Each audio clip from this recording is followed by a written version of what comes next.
The broadcast is now starting. All attendees are in listen-only mode. Good afternoon, everyone, and welcome to our CSUSB Alumni Association webinar. My name is Joanna Oxendine, Assistant Director of Alumni Affairs here at Cal State San Bernardino, and I'll be moderating today's webinar session. Before we begin today's presentation, Dealing with Difficult People, I want to take just a few moments to talk to you all about the format for today's presentation and to thank you for your participation in today's webinar.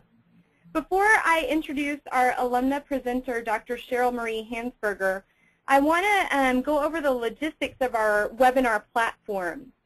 During her presentation, Cheryl Marie will be sharing with you all her screen, which will feature a PowerPoint presentation. As we go along, please feel free to submit your questions to Cheryl Marie, who will be stopping her presentation every few slides or so to answer questions. To submit a question, you may use the chat box found in the GoToWebinar dashboard, which should have appeared on your screen when you logged into today's session. Those questions that are not answered during today's live presentation will be answered via email. And at the end of the webinar, Cheryl Marie will share her contact information just in case you'd like to contact her with any additional questions that may arise for you. Also, I'll be sending to you an email that will include a PDF version of Cheryl Marie's PowerPoint slides, and those will also be posted to our Alumni Association website. And technology willing, we're also recording today's session so that we're able to archive it onto our website for a later date. I had the pleasure of meeting our alumna presenter, Cheryl Marie Hansberger, a few years ago when she presented a workshop for our Coyote Careers program here on campus. Since then, Cheryl Marie has been an active workshop presenter for the CSUSB Alumni Association, presenting at least a couple of workshops for us each year, if not more. And today's presentation is actually kind of a part two to a webinar that she presented for us back in June. Add to that her role in the EOP alumni chapter and its board, as well as other volunteer activities in which she's involved both here on campus and in the greater community, and you've got one really engaged and busy alumna. As a professional, Cheryl Marie is Vice President for Strategic Development at Delcan with responsibilities for human resources, government relations, media relations, strategic planning, and marketing. She's a designated subject matter expert in facilitation, risk management, conflict resolution, government relations, team dynamics, and group processes. Additionally, she recently joined the faculty at Brandman University as an adjunct professor for their doctoral program in organizational leadership. Thank you, Cheryl Marie. Thank you. I'm pleased to be here today. Just for the presentation today, we're pleased you're here. Thank you for coming. This is a second part in a series. However, we did design them to be standalone. So for those of you that were in session one, thank you for coming back. For those of you here today for the first time, please be assured that we're also looking out for your needs. If at any time you have questions or problems hearing today, please use the chat function and let Joanna know, and she'll assist us with that. A little bit about myself. I think that Joanna covered quite a bit of that. I do have a doctorate in organizational leadership from the University of Laverne, which is a fabulous program. And prior to working at Delcan, I spent about 8 years in higher education, which is probably my passion in life, and about 3 years in the political sector. And my husband and I also own and operate a Del Taco, actually 4 Del Tacos. So throughout today's conversation, I'll try to pull in some real life examples, and don't be surprised if they come from all kinds of random places.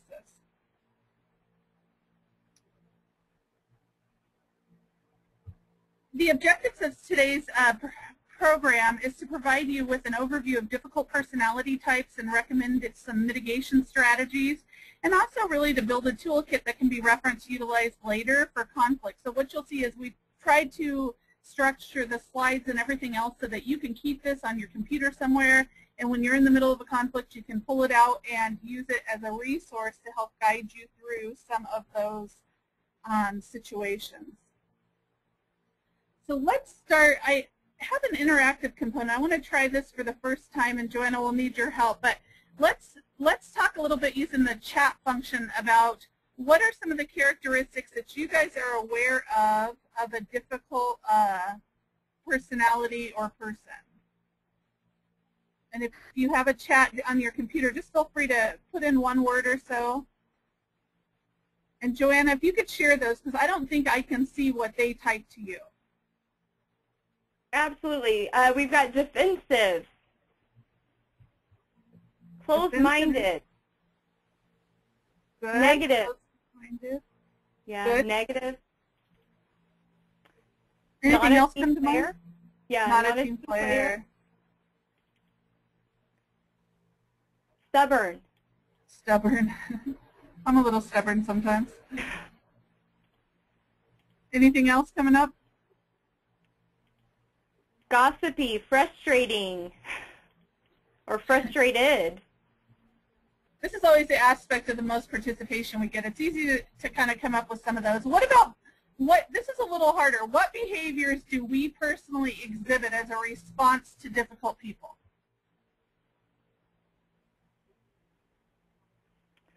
Stubborn. Neutrality. Good. That would be great. Being defensive. Shutting it down, right, would be one I would add. Yeah, somebody just wrote in, not talking. Good. All very good. So remaining calm. Calm, that's a skill, so that's good for that person.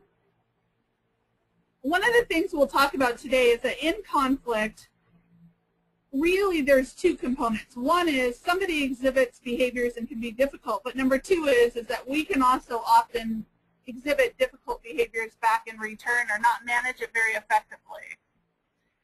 So we'll start off with some general strategies today. Some of these will be a little bit of a review for some of you. We have a wide variety of people that participate in these calls, so some of this may be new to others, so bear with us. So the first thing we suggest is don't avoid the conflict. When left unaddressed, the situation will generally get worse. And for those of you in our first presentation, we called that the mushroom syndrome. When you put something in a closet and ignore it, it'll just get bigger and bigger and bigger, like a mushroom grows in the dark. It's better to address the situations, not always immediately, but early. Sometimes you need to take a little cooling off period and give yourself some time to strategize. Don't try to change the other person involved in the conflict. So you're not always going to be able to change somebody else. In fact, you rarely will be able to. You can only change yourself, but you can work on some behavior modification and parameter building and other things that we'll get into in just a bit. Diagnose the difficult personality type, and at the base of all conflict resolution should be some form of analysis, and we're going to get into that diagnosis in a couple slides. Stay calm and self-assured. At least one of you understands that, and that really helps you maintain leverage. When you get emotional, you begin to lose perspective and go in all different areas. Control the process. There's something called out-of-body experience, so when you're feeling overly emotional, it's good to disconnect yourself from those emotions, and really try to be strategic about how you're going to address the conflict instead of reactive. And usually our general strategy is to be reactive. And be patient. Sometimes you got to choose your time and issues. It's not good to fight every issue. Anybody married knows that for sure. And sometimes you just got to take some time and choose your time. So, for example, last year, for the first time, I have a team that's not too long together, and we had a big assignment. And in the middle of the assignment, some conflict began to bubble up, and we really decided at that point, but as an intentional strategy, that it wasn't the best time to address it. So we really focused on getting through our milestone deadline, taking some time to gain some perspective, let everybody recover, and then we chose to do it. So sometimes you want to choose your time carefully. A few more just general strategies. Setting norms. Norms are expectations for behaviors. We always recommend that a group have them, because what they do is provide you with a starting ground for dialogue when there is a problem. So we often recommend, and many people, most teams don't do this, but take some time early on with your team and establish how is it that we want to treat each other? What are our expectations? Because then when somebody's violating those expectations, it's easier to start with that set of norms and say, hey, look, we've noticed that there's some deviance here. Let's talk about this. How can we solve it? We know it's not intentional. Search for a win.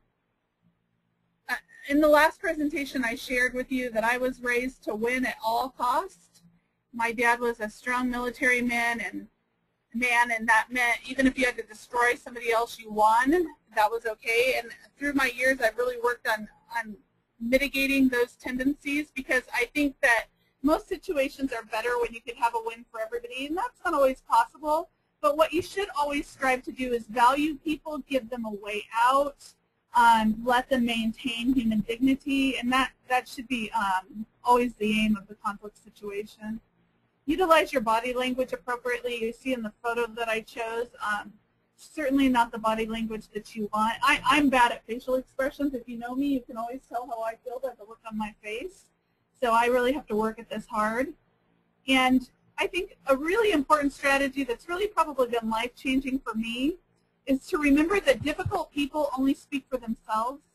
So oftentimes they'll come to you, especially if you're a manager, and say, well, the whole team is upset about whatever the whole team is upset about, and it's way overblown. And if you take the time to kind of really dig your hands into it and talk to people and try to get to the root of the problem, maybe only 1 or 2 people are upset, not the entire team. So oftentimes difficult people will use that to give themselves credibility, because it's a lot more comfortable to have a conversation when you think other people have your same sentiments. So just always remember going in that even though they may portray it that way, difficult people usually only speak for themselves. The next couple slides, we're going to talk about some difficult personalities, and this will be the meat of our presentation today. And then the following slides, what we'll do is we'll, after we go over the personalities at a high level, we'll begin to talk about some of the strategies that you'll use for the different personalities. So the first one listed on the screen is called irrational type. And with the irrational type, the problem is not the content or the issue usually, it's the person's inability to hear anybody else. So they can't hear what anybody else is saying, they have their mind made up, and sometimes it really seems crazy where they're going with something because everybody else thinks whatever it is in the content is common sense. So really you have to mitigate that these people just aren't listening because they're not very rational. And we'll talk about mitigation again in a minute. The next one is the recognition seeker. This is probably the hardest for me to deal with. This person has a constant need for attention and notice. And they'll go to any length to get that attention. And sometimes that can be very disruptive in teams or groups. The third type is the bully. The bully loves confrontation, although they'll usually tell you they hate drama or confrontation. They usually win by intimidating people, and they focus on the battle at hand but have little long-term perspective. So these people just want their way, and they're going to push at any cost to get that. The next is a space cadet. This person's just off in a different world. I used to work with a space cadet. She was quite interesting. And whatever we would say to her would just fail to touch reality because they're just off somewhere else. They'll listen to you, but they just have a different reality than everybody else. Next is a hidden agenda type. We all have seen these in organizations. They won't come out and tell you what they need. They hide that or what they intend to do, but they'll often get in fights over secret things, and they'll pick fights, and you'll think you're in the middle of one fight, but that's not the real agenda. So you have to get down to the true agenda and be careful. Next is oblivious. They have no boundaries usually, or they don't respect other people's boundaries. Usually they have their own, but they just don't recognize yours. They don't receive feedback well, and they repeatedly violate the needs of others, and they don't usually know what they're doing because they're just oblivious. I had a situation yesterday with an oblivious type. It's a manager that's my peer actually, and another manager sent him a concern about an employee, and he just forwarded it to the manager and said, or to the employee and said, oh, what do you think about these, they're saying about your performance? Probably not the best approach, but that was his oblivious response. And so I often have to step back and try to figure out how to manage that particular peer of mine. So I think, Joanna, let's stop, because that's 6 of them. Let's stop there and go slide by slide and see if there's any questions at this point. Okay, so far nobody's typed in a question, but if you have a question, please feel free. Use the same chat box that you did to send to Cheryl Marie your ideas about the first or second slide earlier. All right, we'll keep going. The next type is a whiner. This person will wear you down through your tone. Often these are the people you just avoid because you don't want to hear them complain all the time. And they'll often play the victim and refuse to accept any personal accountability for anything. I had a colleague who I liked very much in the doctoral program. And when I was in the doctoral program at Laverne, we would go for a week at a time or a weekend at a time, and we would live together in the hotel, most of us, and we would have assignments. So you would get an assignment at 5 o'clock, and it would be due tomorrow morning, and it's a group assignment. So not always the most easy situation to manage. And this particular colleague of mine who I adored was my roommate. And every time she would get a team, she would come back and she would say, oh, you know, my team is so horrible and they won't listen and they won't this and they're this and they're that. Every single time we got a team. And I remember this really profound moment for me. We were sitting actually having some refreshments at a restaurant, and she came back from her team and was complaining and complaining, and one of the men in our team who didn't say very much usually stopped and he looked at her and he said, you know, Lisa, everywhere you go, there you are. And it was so funny because she was always whining about her team, but really she was the only one having the same magnitude of problems. So either they were overblown or she was contributing to that problem. And it was a really profound moment for her. She never considered up to that point that she was part of that issue. The next one is a high ground fighter. These people fight for morally and superior positions. You see this often in education. And they often have sympathy and public relations on their side. So when somebody comes to you and says, well, I'm going to fight this because it's in the best interest of the students. Well, who can argue with that? Everybody loves the best interest of a student, right? So this person always feels like it's their job to fight every high ground, no matter if it's within their realm of responsibility, involves them or not. The next one's really hard. This is a wonderfully nice person, and they're so nice, and you just love them because they're so nice, and they'll overpower you with their niceness, and then they'll guilt you into getting what they want. And the wonderfully nice person, the problem is if you say yes, you hate yourself later because, you know, often you didn't want to say yes, but you just said yes because they're nice. And if you say no, you hate yourself immediately because how could you say no to that wonderfully nice person in front of you? We never think of a nice person as a difficult personality to manage for some reason. The next one is the sniper, or what we call a parking lot contender, because these people will often approach people in the parking lot, and they'll hide, you know, in the parking lot, and they'll have these hush-hush decisions about what they're upset about, and they'll stir up problems, but they won't confront you face-to-face about anything. And if you say to them, John, I heard that you were saying this, they'll say, oh, I never said that. I never said that. I had this situation with somebody yesterday. We have an employee stirring some problems, and so he called me and I said, Mark, I know that you did these 3 things. And he said, oh, I never did that. And I said, Mark, well, you admit to this one, and these 2 were on the same day, and they're so closely related, and here's how I can see that they're visually connected. And he said, I never did that. And I knew he was lying to me, but he'll never come out directly and say, this is what I'm doing, but he'll go and stir the problem elsewhere. Next is the know-it-all. This person knows everything about everything everywhere. And they've read and seen and tried and experienced it all, everything. And whatever you say, it's not good because they know better and they're superior to anyone else if you judge them from their own tone and attitude. And these people are interesting because they're experts in education and law and medicine and sports. Like, they're experts about everything. And you could have, you know, more experience, a higher degree, but they're still smarter than you and they know it all. The passive resistor, these people don't like to be direct. And they control through guilt and last-minute comments. And they control best in a group setting usually. So what they'll do is they'll get in a group, and then at the last minute they'll come out and give you some kind of passive resistance. And they usually have a reputation on a consistent refusal to participate and consistent negative behavior. I have a neighbor who's a passive resistor. She she constantly is going out and resisting whatever the neighbors are doing. She'll come and she'll say, I want to build a wall with you between our houses. So you'll say, okay, here's 2 quotes. No, those quotes are too high. I don't like this. And then you'll say, okay, well, why don't you go get your own quote and we'll do it.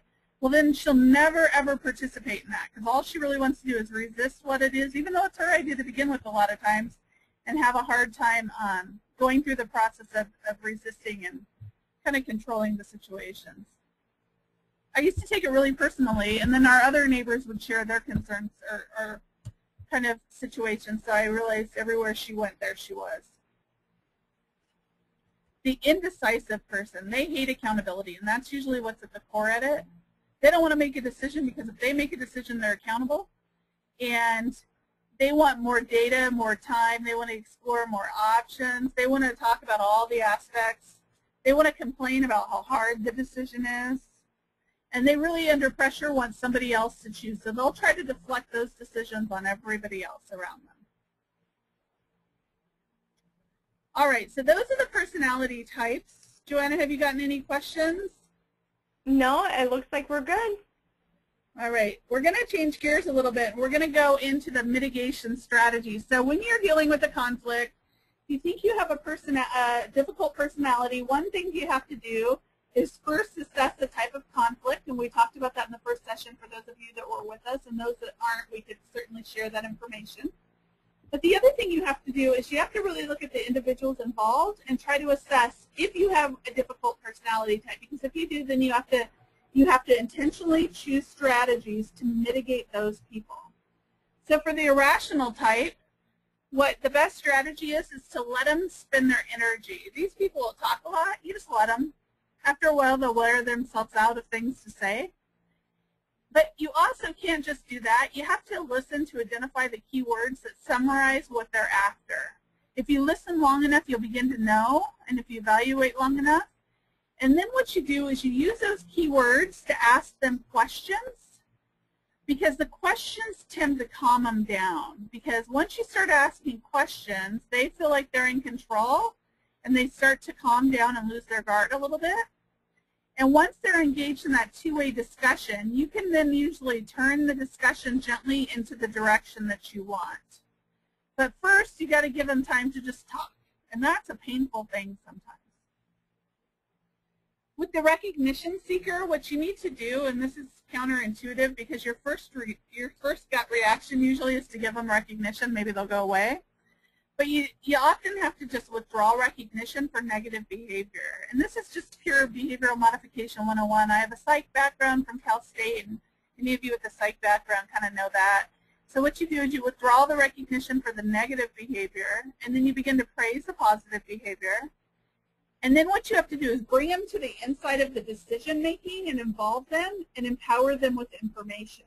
Because what that does is they start to feel important. And the thing about these people is that they'll usually go out and kind of toe the line of what it is you want them to toe, because they just want to feel important. So if they know what's going on, and they could go tell their friends at lunch, hey, you know, this is why they're making these decisions, and they're good in these ways, and they're hard, and these are the negative consequences of kind of their prep to talk through that, they'll feel really important, and so it begins to kind of mitigate some of those behaviors.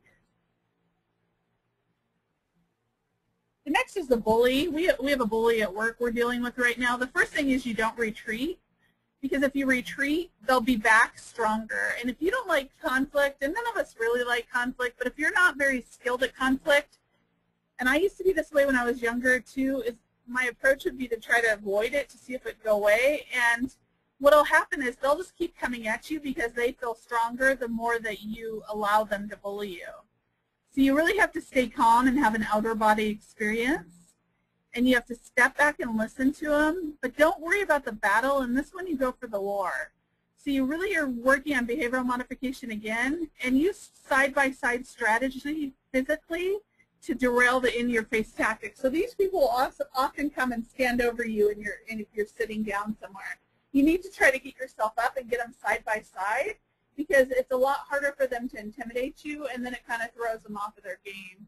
We had a bully this week that we deal with, and what we'll tell you about a bully is you kind of have to bully them back. And I know that sounds horrible, But bullies, when they're bullied, will often retreat, and then they'll stop acting that way. So we have a woman in our accounting department who's a bully, and she goes after my HR manager a lot when she wants something. She's kind of a bulldog, and in her case, some of it's cultural. She comes from a culture that's very aggressive. And so what we do is we just have to really stand strong and say to her, no, we're not doing this, period. You can keep coming and asking, we're not doing it. And we just kind of get tough with her back, and then after that, she'll usually give up and move on to what it is we want to accomplish. And that, of course, assumes that what you want to accomplish is a legit thing and a pure thing, right? Not manipulation or something. Next is the Space Cadet. The Space Cadet can go on forever about absolutely nothing. And so a lot of times if it's not a huge battle, I talk a lot in my conflict classes about principle over preference. So when you're fighting for principles, it's usually the right thing to do. When you're fighting over preference, with the Space Cadet, a lot of times you just agree and go on because it's preference. It's probably not that important. You can often use their words to restate your position so they feel their concerns are being addressed. But you don't waste a ton of time because ultimately this person, at the end of your conversation, is still going to be a Space Cadet. And the good thing about Space Cadets is usually most people know they're a Space Cadet, so nobody gives them a lot of credibility anyways. Next is that hidden agenda person. They want one thing, but they don't know what, but you don't know what it is. They know it, and they won't necessarily tell you. So what you do is you start asking a lot of questions to clarify their agenda. But you have to be cautious that you don't lose your agenda to theirs because they'll wear you down. And so make sure going in that you have written down what your parameters for your agenda is so that you can make sure. And then you just avoid guilt with these people. These people will try to guilt you into something. I have a family member who's a hidden agenda person. They'll call you and they'll say, I want to go to dinner. We'll go anywhere you want. Pick a place. You pick a place and, well, I don't know. Yeah, they have some other agenda, and so I have to pull out my questions to get to what they is. Because usually, frankly, I don't care what it is. I don't have an agenda. I just don't want to sit there and waste a lot of time exploring their hidden agenda because they have a lot of free time on their hands. The next one's the oblivious type. These people are often, they just need direct feedback. Though they just don't know what they're doing. So I used the example of the manager yesterday, my peer. Somebody sent him an email expressing concerns about his employee, which actually was the bully we just talked about. And he forwarded it on. So, Nadia, what do you think about this? Well, that didn't really help the situation, right? And the reason we had forwarded written concerns was because the employee was asking us to do something illegal. And my company is a really ethical company, which I appreciate. So we're not the type of company that's going to allow that to go on. And so I was coaching the manager below me, our team lead, to go kind of confront him about his oblivious behavior and how when he forwards it, it doesn't really, help the situation. And so he just really needed direct feedback. And after she told him that, he said, yeah, I probably didn't think that through very well. So he was very receptive to that feedback. The other thing, though, is if they're unreceptive, is you could just replicate the behavior. And we do this sometimes at work intentionally. You can't always do this. It depends on what the risks are. But sometimes we'll replicate the behavior, and then when they balk at it, you'll say, well, but you did that to me, and it was appropriate. Let's talk about this. So you have to get them out of their comfort zone. You have to create dis-ease, not disease, but dis-ease. And once they're kind of out of that comfort zone, then you can go in and kind of talk to them and redirect their behavior. And a lot of times, they really are just oblivious, so that direct feedback will help them get to where you want them to go. The whiner. Don't accept their whine. They had years to perfect it. You have to get the out-of-body experience. You have to separate the annoyance of having somebody whine at you and look at their message and figure out what is legitimate in their message. Because a lot of times a whiner will have a legitimate concern. And then once you figure it out and they feel like they're heard, you can go somewhere else with it. And a lot of times they'll continue whining even after you take action, and you just have to shut it down. So what we'll do, we have a whiner in my office, and she'll come whine, and we'll say, you know, this is right, we'll go work on it. And then she'll come whine the next day, and we'll say, finally we'll have to say, Chris, we heard your whine. We understand these are your priorities. We're working on it. We don't have all day to hear you. And they'll usually accept that. They may go off and whine to somebody else, but at least it redirects it. And as long as you know what their message is and you're giving it legitimate thought and you're communicating to them what it is. You could always just shut down the line because you are taking action. The high ground fighter. You retreat from a high ground fighter. You'll never win. You're never going to win on the situation that this is the best for the students. You have to think strategically about the issue to find a workaround, or drop the item altogether depending on how important it is. Sometimes there's always a situation where you don't drop because it's important, right? When people's health and well-being, when it's a legal contractual issue, there's always situations you can't drop. But when you're fighting a high ground with somebody, usually you can just let it go and work around it, and that's the best, because you're never going to change their mind. Oh, the sniper. The sniper generally appears supportive on the surface, and that's one of the things. They'll come to you and pretend like they're playing their game. What you have to do is bring it to the open, and oftentimes that's hard because they'll go complain to somebody else who will tell you, oh, you know, you think Bob's this way, but Bob's saying this to so-and-so in the lunchroom, in the parking lot, at night, on email, whatever. But don't tell them I told you, right? They don't want to breach confidentiality, so it's hard sometimes to bring it into the open, but you have to find a way to do that. With a sniper, it's also good to establish norms. So you just have to up front have norms with them, because then when they start acting appropriately, you can bring them back to that paper and say, look, right here we decided that if you had a problem with me, or I have a problem with you, or we have a problem as a team, that it's most appropriate for us to go backstage behind closed doors and talk about that. Not to go off when you're at happy hour or your kids' soccer game together. So it's an easy platform to bring them back to what's appropriate behavior.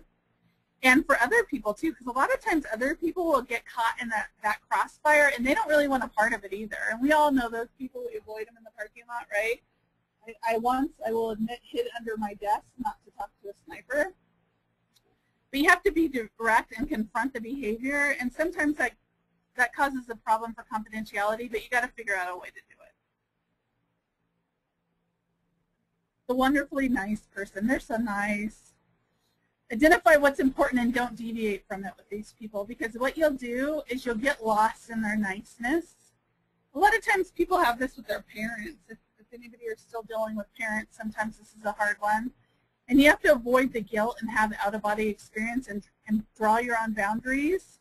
But be prepared that they'll come back at you, and they'll come back with that niceness.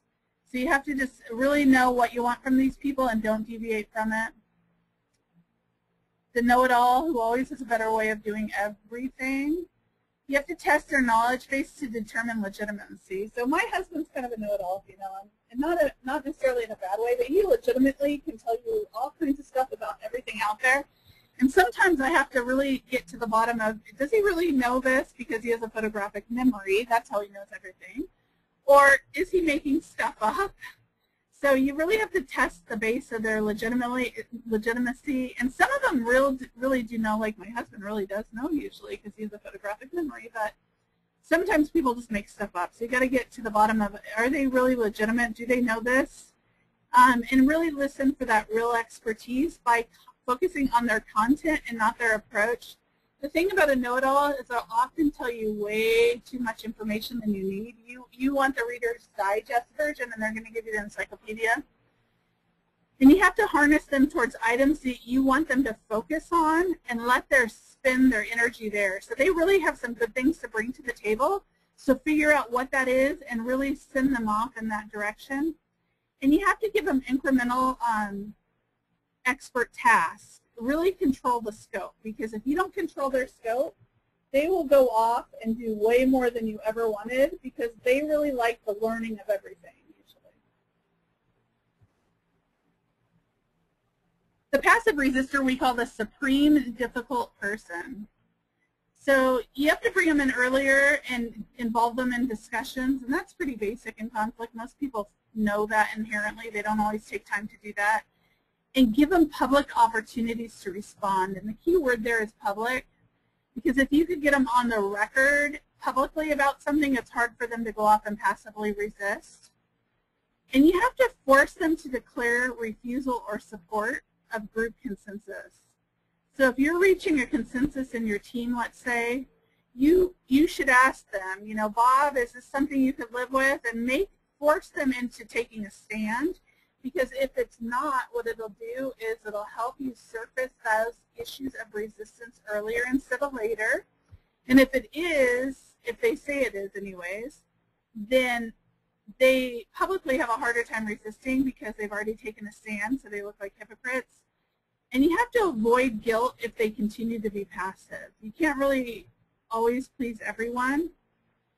And once they've had an opportunity to respond publicly, be direct and let them know that the group is moving forward with or without their input. So if they refuse to or whatever it is, and if you're their supervisor, it's an easier situation because you can often be very authoritative with these people and just say, this is the group decision we made and we're going to move forward. And especially if you have them on public record. The indecisive people, often offering them binary questions will help you. So give them either ors and stick to them because that'll compel them to decide.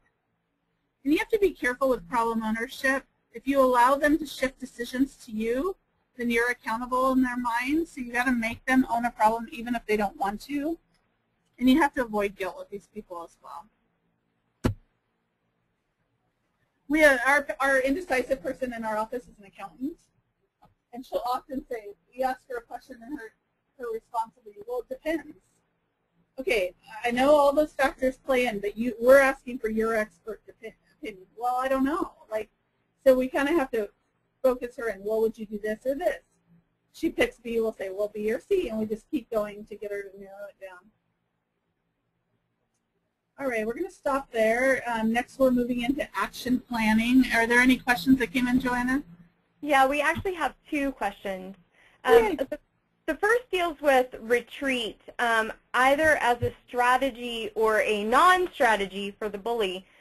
This person wanted you to elaborate a little bit more on what exactly you mean by retreat. Okay. We have an employee in our company who's been with us 40 years. So he's one of our longest employees. My company's 60 years old. And he's a manager. And he's in an outlying office, so he often feels isolated. And he a lot of times will come at us at these high ground off. I guess there's two issues where we talk about retreating, so I'm going to talk about both of them. So I'm going to talk about the high ground first. So he'll often come to us about high ground fighter issues. So we don't have a union in my firm. And if he was in a public agency, he would be that union rep. So he'll come and he'll be representing the employees about their retirement or their different situations. So the last one he brought to us is that when we negotiate a contract, it's different than public sector and private. So you can negotiate, if I want to negotiate parking in my contract, I can try to do that. So he came to us, and some employees had parking in their contract and some didn't. So some people we paid their parking, some we didn't. And he was taking on that high ground fight for those employees. It's not fair. And so finally, I had to retreat from him. So as a strategy, I decided, not his business, what's in everybody's contract. He's not the union boss. We don't have a union. And I finally had to say to him, Steve, we will no longer be discussing this because it wasn't a fight I was going to win. I tried logic, and he was clearly not giving up. So I just had to retreat from the situation and shut it down. That was my strategy. You can't always do that. If it's really something health and safety related or legally, it's a harder thing. Now on the bully, the strategy is not to retreat because they'll keep bullying you more, right? We all see that on playgrounds when you see a bully. The bully just keeps going after the weakest kid, right? So you can't portray like you're weak even if you want to be. So, Joanna, can you repeat the question? I want to make sure that I've. What do you mean by retreat? So I mean avoidance, right? You can't avoid a high ground fighter, or you should, depending. You can never avoid a bully, and you usually can avoid, if it's the right strategy, a high ground fighter. But it depends again on the severity of the issue, right? If somebody's coming at you because a child's being molested, it's very different than they're trying to negotiate somebody's employment contract that doesn't concern them. So retreat means avoidance in these situations. And another question, Cheryl Marie, of all the personality types, what is the most difficult or the hardest to deal with? The passive resistor, I think, because the passive resistor, it's hard to get them. It sounds easy to do, but it's hard to do their behavioral modification because they just like the attention of passive resisting. And I should have said this earlier, but oftentimes you'll see 2 or 3 of these in the same person. So some people are passive resistors because they like the attention, the recognition seekers. So I would say the passive resistor is probably the hardest. Usually the rest, if you're strategic, you can usually break some of the behavior, but those are the hardest to break. Any other comments? Oh, no, those were the only 2 questions so far. All right. So we're moving into developing an action plan. If you're a senior person, you kind of know some of this, but some of our newer professionals may not know this. So developing an action plan, I think it's not intuitive, always in conflict, to be strategic and to make decisions. So I guess it is beneficial in those ways. So the first thing is address the issue quickly, because if left unaddressed, it only gets worse. And we kind of hit on that early on. And the earlier you address it, the easier it is for you personally to maintain emotional control. Because once you've dealt with it for 3 months, it's really frustrating, and you're going to be really emotional. So as long as you, even if your plan of addressing it is to wait till after a project's over, like I mentioned earlier, at least if you know you have a plan, it's easier to manage your own emotions. Start by examining yourself. Are you overreacting? Is the fight worth the emotional investment or consequences long term? And we talked about everywhere you go, there you are earlier. What are you doing to contribute to that situation? You're the common denominator. If this is happening in your life, if you're having the same conflict problems at work and at home and at church and everywhere you go, probably you're creating some of that conflict. So you really have to look at your own self-development. The next one I'm going to say carefully, because it's explore with a trusted friend or colleague. If you don't have somebody outside of your work who understands what you do that you can use as a sounding board, I highly recommend that. And I say this a little cautiously because you want to ensure that this someone isn't somebody who is going to be in the middle of the conflict. So oftentimes what will happen, especially with younger professionals, they'll go out with another young professional and they'll vent, and it becomes this really toxic relationship because that other person can't be unbiased. And so what you're doing is you're just inciting and fueling conflict in your organization. So you really need someone outside that understands what you're going through, that has some level of knowledge that you can trust. It's not going to go create drama or gossip, but that can be a sounding board for you. And you need to ensure, though, that you're ready to listen and act if action is identified as a solution with these people. Otherwise, you're simply that difficult, whining personality, right? We all have this situation where somebody comes for advice, but they don't really want it. So I avoid those people usually because I find it to be a waste of my time. So make sure if you're going to go seek out a trusted colleague or friend, you're willing to listen. And listening and action aren't always the same thing. And then brainstorm potential solutions. A lot of times that's where you get the best solution, is when you start brainstorming and pushing yourself to brainstorm when you think you're done to go a little further, you'll often get the most innovative solutions or the best solutions. And oftentimes the best solution will be a combination of a couple you brainstorm. So it helps to look at the whole list and consider the pros and cons. Approach the person in private and conflict. There are times where you have to pull out conflict, like with the passive resistor in person, but if you can, you go in private. Use I statements because it neutralizes the situation. That's pretty basic, but most people understand that.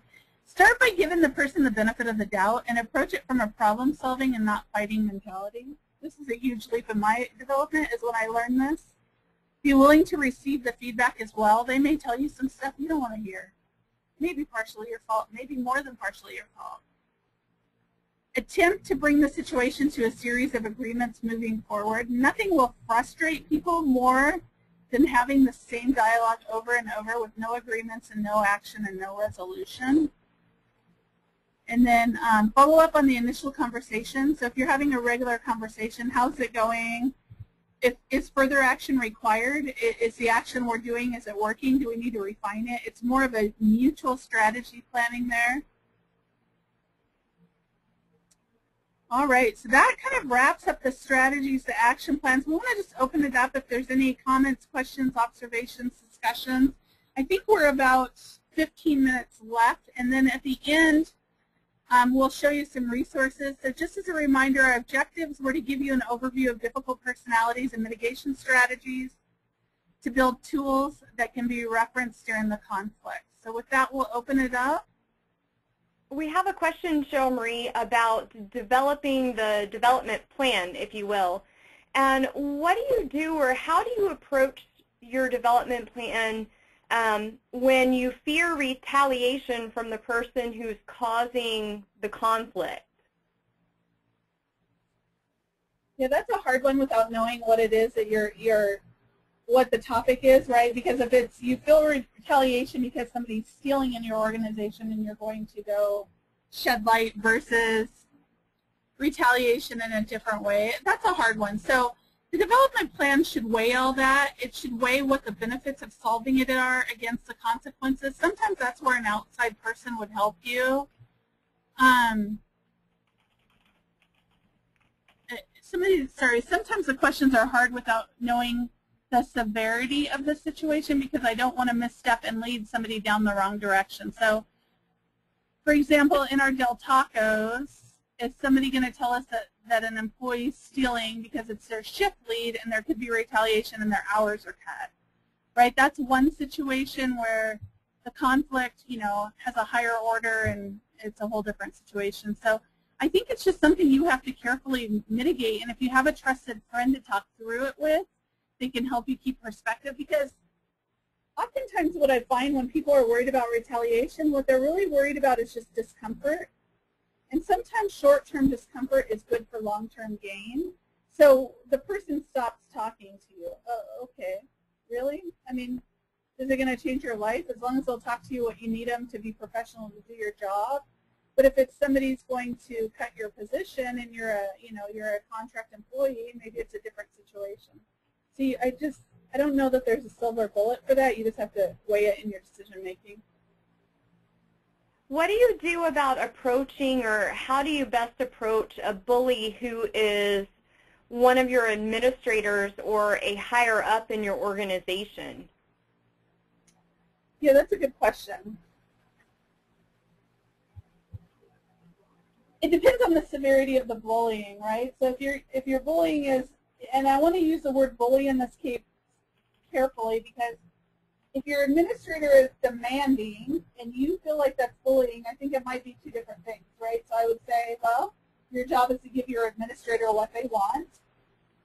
If your administrator is yelling at you, physically intimidating you, I think that there's some ways to go around that. It also depends on the direct relationship, right? If it's your boss and you have some relationship, maybe you could have a gentle dialogue about that says, sometimes when you do this, it intimidates me, and I know that's not your intent, however. But if you have no relationship, or it's your boss's boss, if it's high enough up, you need to work with your supervisors to help with that. But if it's your direct boss or administrator, then it depends on your relationship with that person, and it also depends on whether or not you think they're just oblivious and will receive the feedback or not. So you have to do it carefully. That's another situation. If you have somebody in between you and that person, seek out wise counsel gently, and you have to weigh the consequences, frankly. And if it's something that's really just unbearable, I would argue maybe you need to go find a different job. If you think you've tried to solve it and it's not solvable, then maybe you have to find another job. And some people get really mad when I tell them that, because they feel like, why should I have to go leave and find another job because of that person? Well, you probably shouldn't, but what's it worth with your own personal peace of mind? That's the question I would ask. Seema, one participant says that she's read that somewhere between upwards of 90% of all adults have experienced some form of workplace bullying. And do you think bullying should be addressed no matter what the source of that bullying is at work? I guess I would say it depends on how you define bullying, and that's where I'm really cautious. I have a very demanding boss. I say that. I love her to death. There's many wonderful things about her. I have a very demanding boss. Sometimes when she comes in and wants something and she's focused and she's stressed, a more sensitive person would think that's bullying. So I think that there's ways to address it. It just depends on the relationship too, right? Now I can go to my boss because we have a great relationship and say, hey, you can't treat my employees this way. When you do this, this is how it's perceived. I know that's not what you mean. So it kind of depends on the intent, the severity, I guess. I mean, bullying is such a broad word in today's society. Especially with the way we view it based on school children, right? I mean, certainly if somebody's in physical danger, if it's causing emotional stress, yeah, it has to be dealt with.